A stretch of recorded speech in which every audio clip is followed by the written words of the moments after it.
안녕하세요. 김성학 변호사입니다. 저는 제주 이혼 변호사로서 수많은 이혼 사건의 변론을 성공적으로 수행해왔으며 현재 다수의 이혼 사건을 수임하여 변론하고 있습니다. 이혼 사건 스페셜리스트로서 오늘은 특유재산에 대한 재산분할 청구 가능성에 대해서 설명드리겠습니다. 특유재산이란 민법 제830조 제1항에 따라 부부의 일방이 혼인 전부터 가진 고유재산과 혼인 중 자기의 명의로 취득한 재산을 말합니다. 우리 민법은 부부재산제도로 부부별산제를 채택하고 있어 혼인 중에도 부부 각자가 자신의 재산을 보유하고 관리하는 것을 원칙으로 합니다. 특유재산은 크게 두 가지로 나눌 수 있습니다. 첫째, 혼인 전부터 가지고 있던 고유재산, 그리고 둘째, 혼인 중 자기 명의로 취득한 재산입니다. 후자의 경우 상속, 증여, 유증 등을 통해 취득한 재산이 대표적입니다. 민법 제831조에 따르면 부부는 그 특유재산을 각자 관리, 사용, 수익한다고 규정하고 있어 특유재산에 대한 배타적 권리를 인정하고 있습니다. 민법 제839조의 2에 규정된 재산분할 제도는 혼인 중 취득한 실질적인 공동재산을 청산, 분배하는 것을 주된 목적으로 합니다. 이는 민법이 혼인 중 부부의 어느 일방이 자기 명의로 취득한 재산은 그의 특유재산으로 하는 부부별산제를 취하고 있는 것을 보완하여 이혼할 때는 그 재산의 명의와 상관없이 재산의 형성 및 유지에 기여한 정도 등 실질에 따라 각자의 몫을 분할하여 귀속시키도록 하는 제도입니다. 원칙적으로 재산분할의 대상이 되는 재산은 부부가 혼인 중 쌍방의 협력으로 이룩한 재산인 공동재산입니다. 혼인 중 쌍방의 협력으로 취득한 재산인 이상 부부 중 누구 명의로 되어 있는지는 문제되지 않습니다.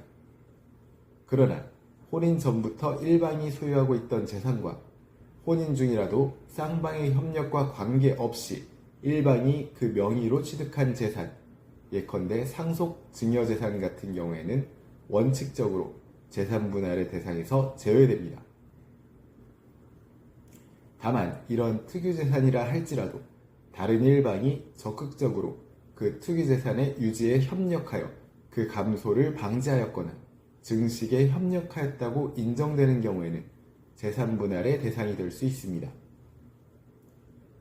대법원 판례에 따르면 부부 중 하나가 상속받은 재산이거나 이미 처분한 상속재산을 기초로 형성된 부동산이더라도 이를 취득하고 유지함에 있어 상대방의 가산노동이 간접적으로 기여하였다면 재산분할의 대상이 될 수 있다고 판단하고 있습니다. 부부 일방 명의의 재산이 특유재산으로 추정되더라도 이러한 추정은 일정한 경우 번복될 수도 있습니다. 판례에 따르면 부부의 일방이 혼인 중 자기 명의로 취득한 재산은 그 명의자의 특유재산으로 추정되나 실질적으로 다른 일방 또는 쌍방이 그 재산의 대가를 부담하여 취득한 것이 증명된 때에는 특유재산의 추정은 번복되어 그 다른 일방의 소유이거나 쌍방의 공유라고 보아야 한다고 판시하고 있습니다. 특유재산 추정이 번복되는 경우와 특유재산이 재산분할 대상이 되는 경우는 구별해야 합니다. 특유재산 추정이 번복되면 해당 재산은 처음부터 다른 일방의 소유이거나 쌍방의 공유로 인정되어 소유권 자체가 달라집니다. 반면 특유재산이 재산분할 대상이 되는 경우는 소유권 자체는 변동이 없이 혼인 시 재산분할 대상으로 포함되는 것입니다. 특유재산이 재산분할 대상이 되기 위해서는 다른 일방이 적극적으로 그 특유재산의 유지에 협력하거나 그 감소를 방지하였다는 기여가 인정되어야 합니다. 여기서의 적극적 협력은 단순한 내조의 공이나 일반적인 혼인 생활에서의 협력을 넘어서는 것을 말합니다. 제주 이혼 변호사로서 강조하자면 재산분할 소송에서는 특유재산에 대한 기여도를 구체적으로 증명하는 것이 중요하며 이에 따라 분할 비율도 달라질 수 있습니다.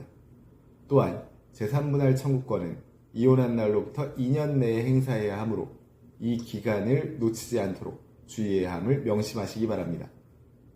현재 이혼 제3분할에 대한 법률적 도움이 필요하시다면 언제든지 제주 이혼 변호사 김성학 법률사무소를 찾아주시면 신속, 정확한 해법을 제시해드리겠습니다. 조금이나마 도움이 되셨으면 합니다. 여러분의 권리를 지키고 언제나 신속하고 정확한 해법을 제시해드리는 김성학 변호사입니다. 감사합니다.